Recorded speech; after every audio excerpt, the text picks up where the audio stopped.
Hello, hello, hello. Happy Monday. Happy Crime and Conviction Day. I hope everyone had a wonderful weekend and is ready like Freddy for my Monday video.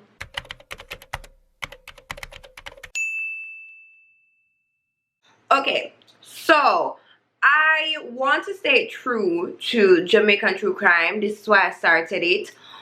But it is so difficult and it is so hard because there's like minimal information. The information so little bit. I have like this long list of persons that I want to talk about, but when it's time for me to research them, I get like half page of stuff. Literally, it's like I can fit 5 cases in a 10-minute video. There's no backstory, there's no information, everything is just black and white. The Star will put out a story and say Peter killed John, Peter went to court on the 31st of December and Peter got 20 years in prison. I don't know when Peter born, I don't know which part Peter live, I don't know any backstory, anything about his life. It seems like in order for me to get 100% information, I would have to go and turn a journalist and go interview the people, them family and them something there. And to be honest, I don't want to do that. Jamaican people, they are so dark. So I don't really want to go there and get this type of information and people feel a certain type of way because I'm talking about it. Because you know, nobody don't really want to paint them family in a bad light or their friends in a bad light. So I would rather get information that's easily accessible by the public, you know, and to do that, that's just hard and that difficult. So after that long ass rant, it's obvious that today's case is not a Jamaican case, but it's actually really interesting and it's a different case than what I always do. It's no cannibalism. No cannibalism, guys, but it's like it's an abduction, but it has sort of a happy ending, but it's bittersweet. I'm just gonna jump right into it. I'm going to speak about the Kamiyah Mobley case. June 10th, 1998, inside a university hospital located in Jacksonville, Florida, 16-year-old Shanara Mobley gave birth to a beautiful baby girl. She was healthy and everything, and she decided to name her Kamiyah. Bad things were happening in Shanara's life, and something good finally happened. Even though Shanara was young, she was so excited. She was planning her future around this baby. Unfortunately, even though Shanara was planning her whole life around this baby, she only got 8 hours with Kamiyah. 8 hours after giving birth, a lady came into her hospital room, which Shanara thought was a nurse. The lady sat, she spoke with Shanara, and then she said that it was time for the baby's temperature to be checked. But it was fine and alright because this is only going to take 15 minutes. At this point in time, Shanara's mom came inside of the hospital room and she was saying, yeah, no problem, you know, go and get the baby checked, it's just 15 minutes. But unfortunately, 20 minutes passed and the baby wasn't back. So Shanara realized what had happened and she started screaming and she started crying and she started cussing. And when she went to the hospital staff and was telling them what had happened, they weren't taking her seriously. They actually said that maybe this is one of your family members that went away with the baby. So anyways, they finally called the police. And 15 minutes after that call, the police arrived to the hospital and immediately they started to take it really seriously. They blocked off all of the entrances, they searched all of the cars, they were not letting anyone get out or get in. They were going room to room trying to find Shanara's baby. Then they checked the surveillance cameras and they saw a grainy video of this woman who they thought was a nurse exiting the hospital. But what was weird about it is she was carrying a bag, but there was no baby in her hands. So they hoped that the baby was still in the hospital. They were searching, but the baby wasn't found. The baby was definitely not in the hospital, And because of this abduction, it raised national attention, but there was one little hinder in this case. It was 1998. So it's not like now when, as the baby is out the womb, there's a picture of the child on Instagram, there's a picture on everybody's WhatsApp group. Shannara had no picture of the child. So there was no picture to put on the posters. However, what Shannara did know was that her baby was 8.5 pounds. Her baby had birthmarks on her butt, and her baby had an umbilical hernia. It's like when the navel is sticking out. So all of this information was taken, it was put on the poster, and they also made a sketch of what the baby would look like. Beside the sketch of the baby was another sketch of the possible abductor. Now, when Shannara was asked to describe this abductor, she said that she was between 25 to 30. It seemed as if she was wearing a wig. She was in floral green scrubs, so of course Shannara thought she was a nurse, and she either was wearing glasses or was not wearing glasses. So because of this little sketchy description, they actually made 4 pictures of the abductor and what she possibly looked like. Also, the police gave out a description saying that this lady was either faking a pregnancy or she was pregnant and recently lost the baby, and that's why she took the baby. So this came out and it was all over the news stations. It was on the side of buses, and there was a reward being offered of $250,000 for anybody who had information on where baby Kamiyah was. A lot of calls were coming in. There was so many tips, and the police had to investigate over 2,000 tips, but unfortunately none of these tips were helpful. No. She should have never left out my arms from the beginning. With her mother and grandmother offering comfort, 16-year-old Kamiyah Mobley is reliving Friday afternoon again and again. She still can't make any sense of what happened and why someone did it. Please, bury my baby. I know you. If you don't have no kids, if you was faking a pregnancy, or you just can't have no kids. How you think I feel? True enough, I'm only 16 years old, but I have feelings, so that's my first child. A newborn named Kamiyah, who never came home to sleep in her new bassinet or to play with her new toys. The family is a bundle of nerves. I worry about the baby health, what's the baby going through, and my granddaughter, because emotionally she's about to break down.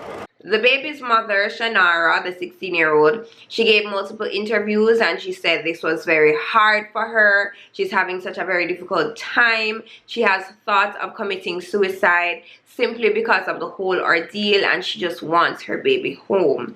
And to make matters worse, the only other person that could really and truly understand what she was going through, the baby's father, he was in jail. Craig Aiken was the baby's father, and at the time of her birth, he was actually locked up. Now, I'm not quite sure if he was locked up for the same thing that he got charged for, but 3 months after, he got charged for indecent assault of a minor. You see, when Shannara got pregnant, she was 15 years old and Craig was 19. So he got sentenced to 8 months, and he said these 8 months were very hard on him because he didn't even know what his child looked like.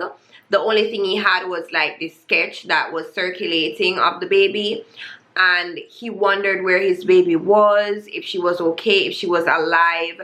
It was just a torturous 8 months. At this point in time, I don't really feel much sympathy for him because he did deserve the jail time, because he did sleep with a minor. So yeah, buddy, I'm sorry that you went through what you went through, but you needed to be in jail. Moving on, they were searching for baby Kamiyah. Nothing was coming up. There's no answers, there's no leads. So the blame game came into play. Persons were blaming the hospital, rightfully so, because they were saying, how can you allow someone to be walking about in scrubs and this person is not a nurse? Where's the security? Like, it is your fault. There were persons looking at the parents, writing stuff saying maybe the parents did it, she was 16. So you had that added pressure. But a good thing that came out of this case at the time was that it prompted hospitals to like ramp up security as it relates to the baby wards. A year had passed and there was no baby, so the family decided to hold a candlelight vigil to celebrate the disappearance and to celebrate her birthday. And a year after that, the Mobleys actually sued the hospital and they won $1.5 million. Weeks turned into months, months turned into years, but Shanara said that she never for 1 second gave up hope or forgot her firstborn. She moved on to having 5 more children, but she said that every year on baby Kamiyah's birthday, she would buy a cake, she would celebrate her birthday, and she would take a slice of this cake and wrap it up, put it in the fridge, and save it for her baby. So whenever baby Kamiyah did return, she would have a slice of cake waiting for her. And that is so sad and that is so heartbreaking. The world and the family would not know what happened to baby Kamiyah until 18 years later. Now, a girl called Alexis Manigo, she applied for a job and she got a job, but obviously she needed papers. So she needed her birth certificate and she needed social security numbers, and she also needed some form of identification like a driver's license, which she did not have. So she went to her mother and she told her mother that she needed all of this information, and her mother broke down and told 16-year-old Alexis that she wasn't really her mother, and she told her that she was stolen from a hospital. Gloria Williams, who was Alexis' supposed mother, broke down. She started crying after telling the story, and she said, you know, if you want, I will turn myself into the police. But Alexis actually said that no, that's fine and okay, you don't have to turn yourself into the police, I will just keep your secret. But what Alexis did do was confide in a close friend and told this friend everything.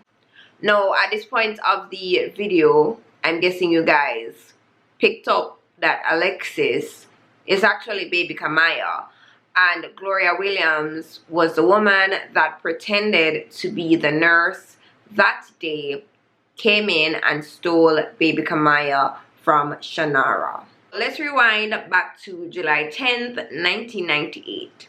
Ooh.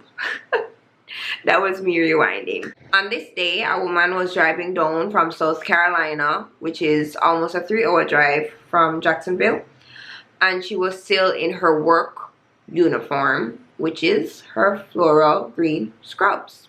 This woman was 33-year-old Gloria Williams. She randomly pulled up at this hospital. She went in there and she was pacing back and forth in the halls. And then she went into Shanara's room. Gloria didn't know Shanara. She had never met Shanara a day in her life. They had no history, and the chances of their paths ever crossing was so slim. She went in there, she spoke with her, and then she took the baby. When she went out of the hospital room, she placed the baby in a bag with the zipper open, of course. Then she just walked out the hospital with the baby in the bag. And this is why when they saw her on the surveillance tape, they couldn't see the baby because the baby was actually in the bag. Gloria said that she was really conflicted at this point in time because she already had the baby, but she was also scared because anybody could have stopped her and asked her what was in the bag, and the baby would be in the bag, like right there. So she walked out, she jumped into her car, and she drove back home. Gloria was in an abusive relationship. It was so bad. She had 2 sons from a previous relationship that was living with her and her abusive partner, and it got so bad that her children, her 2 sons, were actually taken away from the home. So it was just her and this man that was beating on her, that was abusing her. So eventually she got pregnant. She said that she had a miscarriage, but she didn't tell anybody. So everyone knew that she was pregnant, but no one knew that she lost the baby, and she didn't have the heart to tell anyone that she lost the baby. And she thought that this baby was actually going to make the relationship better. So instead of telling this abusive man that she lost a child, she decided to go out and steal a baby, which is very, very messed up. Now, she brought the baby home, and her mother was living across the road. So she brought the baby to her mother's house, and her mother was just like, wow, you had the baby? And she said, yeah. She went in labor while she was at work, and she had the baby there, and she just came home with the baby. No one thought that baby Alexis was related to baby Kamiyah, because obviously Gloria was pregnant and no one knew about the miscarriage. After she brought home the baby, it was actually something positive for her, because she got the strength to leave her abusive relationship, and she got custody of her 2 boys. Even though it was something messed up that she did, and no, I'm not condoning it, she actually gained strength from this experience. So she got out of the abusive relationship, she got her 2 boys, and everything was fine and dandy. When Alexis was growing up, Alexis was the only girl in the house, and Gloria spoiled her. Gloria took great care of her. Gloria did everything in her power to ensure that baby Alexis was okay. She and her mom were really close, or who she thought was her mom. And everyone that was interviewed said that Gloria was really wonderful with Kamiyah / Alexis. Everything came crashing down after the police received 2 anonymous tips, and they started to investigate the teen. The police pulled up the birth certificate, and it said Alexis Manigo, but they realized that it was a fake.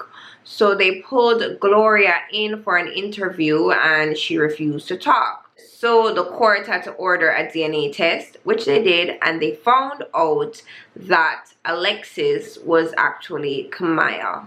Gloria was then arrested and charged with kidnapping, but before Gloria was taken to a cell, Kamiyah actually asked if she could see her and speak to her, and they said yes. And Kamiyah described this as the lowest point for her, because this woman that raised her was being taken to jail, and she just started to break down. She started to cry, and she was asking them not to take her mother. Gloria pled guilty, and it was time for the highly emotional trial. Members of both families got to say their piece and express their pain. When it was Shanara's time to speak, Shanara, who is the mother, she cried on the stand.